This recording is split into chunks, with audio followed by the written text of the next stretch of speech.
Ada lagi berkata, Pak, mana tunjukkan ayatnya? Kalau Tuhan berkata, sembahlah aku. Memang tidak ada ayatnya, tapi banyak kita mengatakan semua orang menyembah Yesus. Yesus tidak pernah menolak.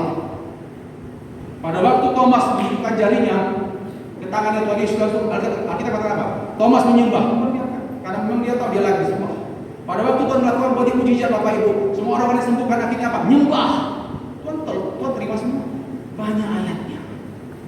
Tapi celaka saudara kalau kita nggak sering baca firman Tuhan, habis kita habis. Saya perhatikan ada banyak ya di YouTube itu akhirnya pindah agama pindah. Sangat sayang sekali. Makanya saudara kalau kita hanya modal percaya saja, tidak tambah pengetahuan, habis lah saudara. Mulai hari ini berjanjilah baca Alkitab saudara. Yang setuju katakan amin. Jangan malas. Karena sekarang saudara sejak kita pandemi malas. Tapi karena kita 2 tahun hanya di rumah ada gadgetan, jadi malas membaca. Saya berharap sifat malas terjauhkan daripada hidup kita. Yang setuju katakan amin. Jadi yang pertama saudara harus tambahkan kepada iman kita adalah pengetahuan. Ini sangat penting. Terus yang kedua adalah penguasaan diri. Penguasaan diri juga sangat penting saudara. Karena Petrus berkata, coba kembali ke 2 Petrus tadi. Ini bagus sekali kayaknya. 2 Petrus tadi mengatakan penguasaan diri sangat penting karena supaya terhindar dari nafsu dunia. 2 Petrus 1 ayat yang keempat. Dengan jalan itu ia telah menganugerah kepada kita janji-janji yang berharga dan yang sangat besar, supaya olehnya kamu beroleh mengambil bagian dalam kodrat ilahi dan luput dari apa saudara? Hawa nafsu duniawi yang membinasakan dunia. Iman tanpa penguasaan diri membuat kita akan binasa. Ya kita banyak contoh Bapak Ibu, anak-anak Tuhan yang bukan cuma sekedar percaya Tuhan tapi dipakai Tuhan tapi kurang penguasaan diri, mereka mengalami masa gelap dalam hidup. Contohnya siapa? Daud. Diurapi Tuhan, tapi begitu dia ketemu Batseba lagi mandi, dia setubuhi istri orang. Sudah bisa baca dalam 2 Samuel 11 sampai 2 Samuel 18, hancur keluarganya Daud. Contoh yang kedua siapa lagi? Simpson. Simpson seorang nasir Allah, dipakai Tuhan luar biasa, tapi dia kalah hatinya, kalah kuat hatinya terhadap godaannya Delila. Akhirnya apa? Muntah dia, gundul kepalanya. Contoh siapa lagi saudara? Yudas. Yudas itu adalah anak Tuhan, murid Tuhan, sehari-harinya berjalan dengan Tuhan, dekat dengan Tuhan. Tapi dia tidak bisa mengendalikan dirinya kalau ketemu duit, saudara. Akhirnya apa? Mati tragis, bunuh diri dia. Makanya Bapak Ibu, jangan cuma sekedar punya iman, tambahkan kepada imanmu penguasaan diri. Yang setuju katakan amin. Berapa waktu lalu saya pernah konseling seorang keluarga. Suaminya ngomong saya karena istrinya itu selingkuh dengan pengusaha, sama-sama anaknya.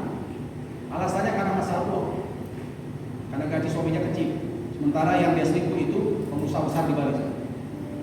Akhirnya saya datang saudara, berusaha mendamaikan. Saya bilang, Bu, saya datang sebagai hamba Tuhan, otoritas saya hanya menyampaikan firman Tuhan. Apa yang sudah disatukan Tuhan tidak boleh dipisahkan. Saya keras gitu. Tapi Pak, ini gajinya kecil Pak, tambah lagi sudah lebih kecil, tak tahu aku lagi. Ngomongnya nggak enak. Sudah sampai dibahas masalah ranjang. Saya bilang nggak ada masalah ranjang. Yang jelas Bu, apapun alasannya nggak boleh. Waktu saya bilang nggak boleh, bukannya melengos. Langsung melengos. Terus akhirnya nggak lama, terus dia tinggalkan ruang tamu itu. Suaminya aja diam. Sampai suaminya bilang ini, Pak Nason kami minta maaf. Tidak apa-apa, yang penting saya sudah sampaikan apa yang jadi pesan. Habis itu selesai pulang. Ya. Besok pagi saya ditelepon oleh suaminya, dia bilang, Pak Nason, terima kasih Pak untuk upaya Bapak menyadarkan istri saya. Tadi pagi istri saya sudah berangkat Pak, bawa kopernya ke Bali. Dan saya tidak bisa menghentikannya. Saya bilang, nggak apa-apa Pak, Bapak sabar aja, kita akan minta kuasa Tuhan yang menjadi hakim untuk semuanya. Amin. Bisa sudah? Sekitar 3 bulan kami dapat berita, itu wanita kena kanker serviks. Gitu. Kami dapat berita dari keluarga, kena kanker serviks parah. Itulah orang kalau nggak bisa kendalikan diri itu gitu. Dan sampai sekarang kita nggak tahu dia balik ke rumah atau tidak. Dan saya percaya pasti selingkuhannya tidak akan terima, kanker serviks tidak akan bisa terima. Itulah hukuman sebenarnya. Percaya Kristus, percaya anak Tuhan, tapi kurang penguasaan diri. Hendaklah itu dijauhkan daripada kita. Yang setuju katakan amin. Yang ketiga adalah ketekunan. Ini yang perlu ditambahkan agar itu berdampak pada diri kita sendiri. Ketekunan. Nah, ketekunan di sini diartikan bahwa kita tekun mengiring Tuhan Yesus. Ketekunan itu pasti sejalan dengan kesetiaan Bapak Ibu. Ingat saudara ya, hidup kita ini, Mazmur 90:10 dikatakan usia kita sampai berapa saudara? 70 kali paling kuat 80 tahun, lebih daripada itu kesukaran hidup. Ingat saudara ya, selama 70 dan sampai 80 tahun akan ada banyak tawaran-tawaran yang membuat kita bisa keluar dari jalur Kristus, itu banyak. Hanya gara-gara pacar pindah, hanya gara-gara masalah jabatan, harta pindah. Yesus digantikan dengan barang-barang seperti itu. Gak gampang. Makanya Matius 10 coba kita buka. Matius 10 ayat 22. Ini perkataan Tuhan Yesus sendiri. Matius 10 ayat 22. Dan kamu akan dibenci semua orang oleh karena namaku, tetapi orang yang bertahan sampai pada kesudahannya, apa saudara? Akan selamat. Itu perlu ketekunan. Itu perlu kesetiaan. Barang siapa yang bisa bertahan sampai pada kesudahannya. Alkitab itu ayat mengatakan bahwa untuk bisa bertahan pada kesudahannya menunjukkan bahwa hidup itu gak gampang. Hidup itu gak gampang. Barang siapa yang bisa bertahan sampai pada kesudahannya, dia akan selamat. Oke lah, mungkin Bapak Ibu kita gak murtad lah ya, kita ke gereja masih menyembah Tuhan Yesus, tapi masih kompromi dengan kuasa Roh, masih ada. Itu yang kita bilang pengkhianat rohani itu. Ke gereja jalan, dukun pun jalan. Kami pernah doakan pelepasan. Ada seorang bapak datang kita kami. Kebetulan saya dibagi kuasa di pelepasan. Ada satu, perutnya agak gede. Padahal bapak ini tahun lalu sudah pelepasan tempat kami. Saya tanya, bapak kenapa lagi pelepasan? Iya pak, saya besar. Bukan orangnya gendut saudara ya. Kalau saya kan gendut saudara ya. Ini orangnya biasa tapi kayak seperti apa orang hamil gitu. Padahal laki-laki. Saya nggak tahu nih pak. Sudah endoskopi tapi kok mau mati. Untuk bilang tidak ada apa-apanya. Kita cek dalam doa saudara ya. Waktu kita cek dalam doa Roh Kudus singkatkan. Kalau banyak-banyak doa bisa tahu ya. Kita lihat ada kekuatan dunia kuburan di sini. Itu kelihatan lama. Saya tanya, bapak kemana? Udah ngaku aja, pak, ngaku aja. Ini masalah kuburan di sini. Nyata ngaku.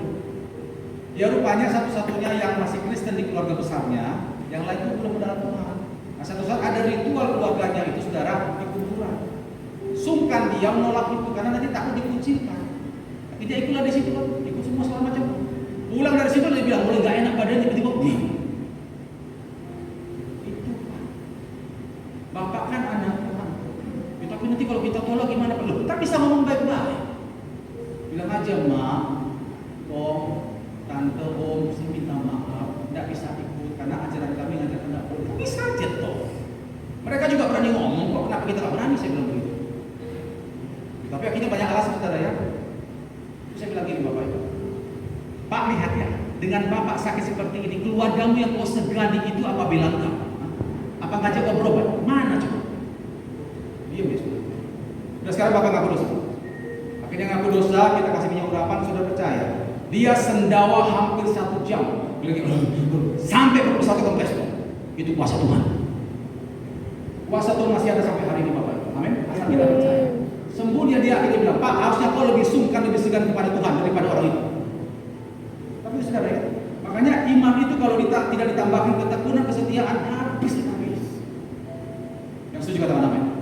Mulai hari saudara jangan cuma sekedar percaya, tambahkan kepada imanmu ketekunan, kesetiaan kepada Kristus Yesus. Yang setuju tepuk tangan bagi Tuhan. Itu yang ketiga.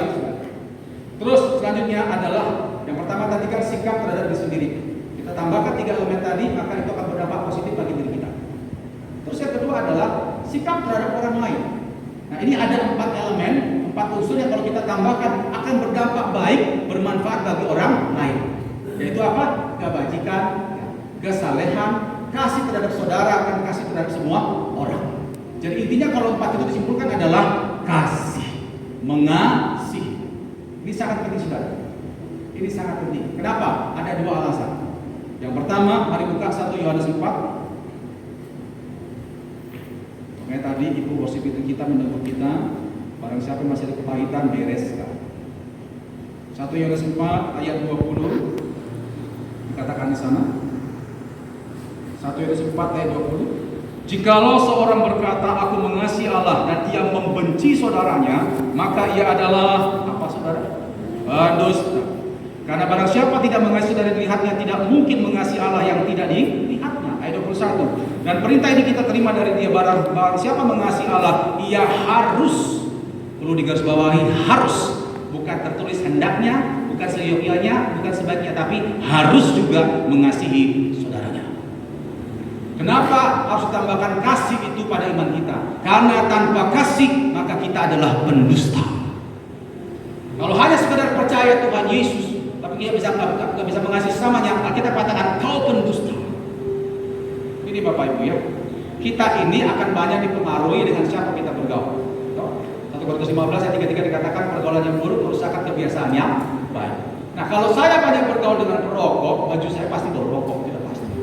Saya banyak bergaul dengan maling, lama-lama saya pasti itu merampok semua orang pasti. Tapi kalau kita bergaul dengan pribadi Allah yang Sang Maha Kasih, yang hadiratnya ada kasih, mungkinkah kedekatan kita dengan Tuhan Sang Sumber Kasih itu mengakibatkan kebencian, Bapak Ibu? Mungkinkah? Mana mungkin? Kalau kita rajin ibadah, rajin doa puasa, sungguh-sungguh cari Tuhan, pulang benci orang lain, itu perlu dipertanyakan ibadahnya itu. Yang mengerti katakan apa? Makanya kita katakan iman tanpa kasih itu adalah pendusta. Ini rasa ini Bapak Ibu keras. Terus yang kedua, saudari, paling penting, kalau kita punya iman tapi nggak punya kasih, ibadah kita tidak berkenan di hadapan Tuhan. Buka Matius pasal 5. Matius pasal 5 ayat 23 sampai ayat 24. Matius pasal 5 ayat 23 sampai ayat 24. Sebab itu jika engkau mempersembahkan persembahanmu di atas mezbah dan engkau teringat akan sesuatu yang ada dalam hati saudaramu terhadap engkau, tinggalkanlah persembahanmu di depan mezbah itu dan pergilah berdamai dahulu dengan saudaramu, lalu kembali untuk mempersembahkan persembahanmu itu. Buka lagi Matius 6. Matius 6 ayat yang ke-14 sampai 15. Matius 6 ayat 14 sampai 15. Karena jikalau kamu mengampuni kesalahan orang, Bapamu yang di surga akan mengampuni kamu juga. Tetapi jikalau kamu tidak mengampuni orang, Bapamu juga tidak akan mengampuni kesalahan. Alkitab katakan kalau kita beribadah, kalau tiba-tiba ada yang mengganjal di sini dengan seseorang di situ, bereskan dulu baru ibadah itu dengar. Kalau kita dalam hal beribadah belum bisa mengampuni, maka dikatakan apa? Ada dosa penghalang di situ, Bapak Ibu. Ampuni dulu, maka dosamu akan diampuni. Masalahnya gini Bapak Ibu ya, zaman sekarang zaman teknologi yang canggih ini, pemahaman kita tentang dosa cenderung remeh. Kita nganggap dosa itu apa lah? Dosa juga semua orang berdosa lah.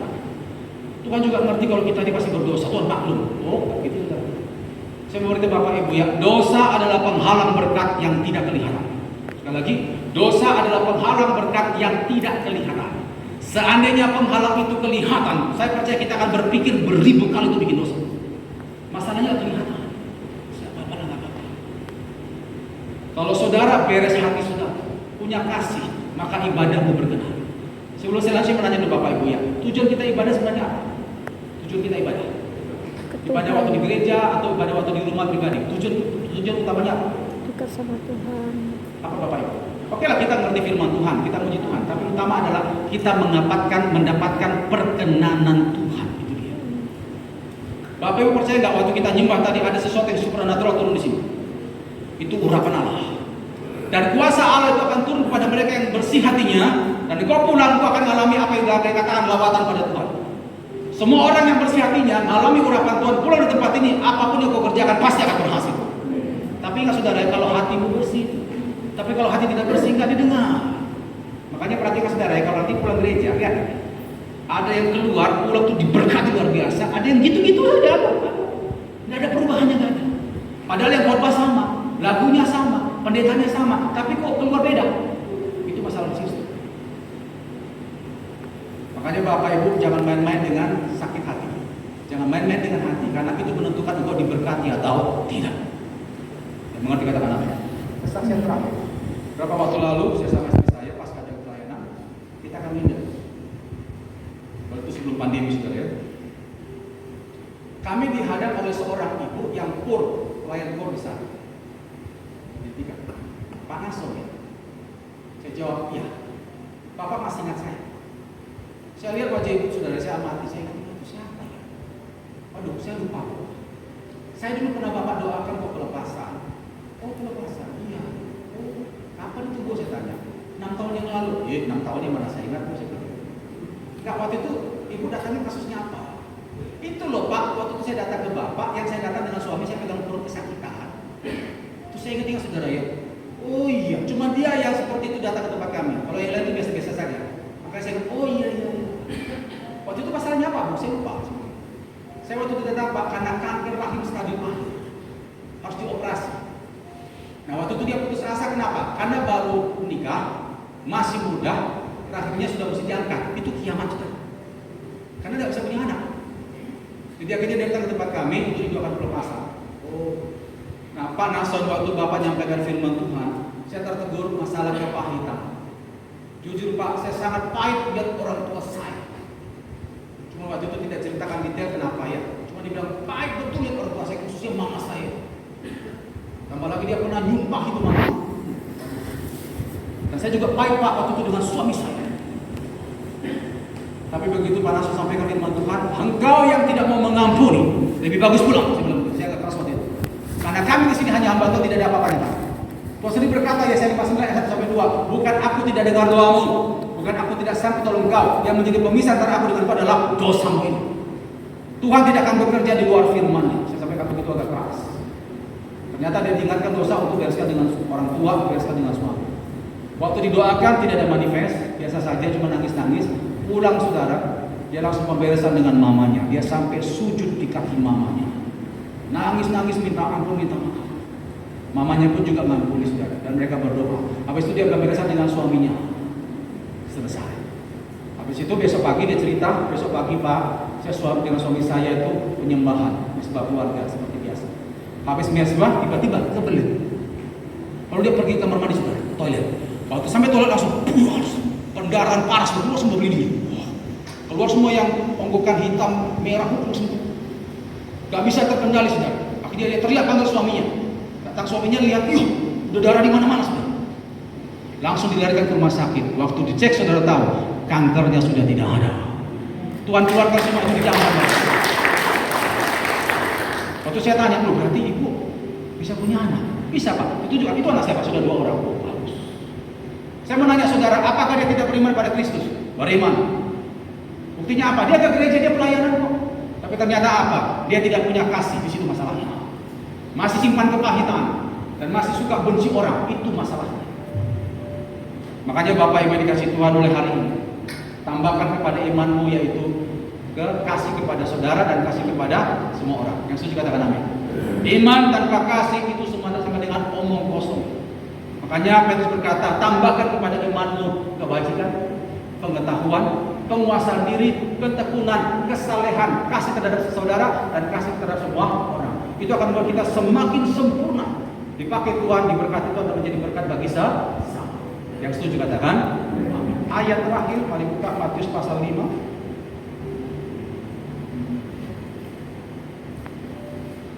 Yang paling sedih Bapak Ibu kalau saya nangani mereka yang sulit mati dulu. Saya sebagai penginjil sudah 25 tahun Bapak Ibu ya, dan nangani konseling pelepasan, jadi sudah ribuan kasus yang ada. Yang paling sedih adalah kalau kita masuk ruang ICU yang gak mati-mati.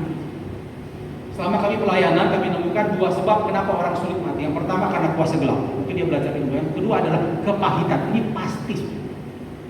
Ada yang gak mati-mati 6 bulan, ada yang gak mati-mati 2 tahun cukup belum.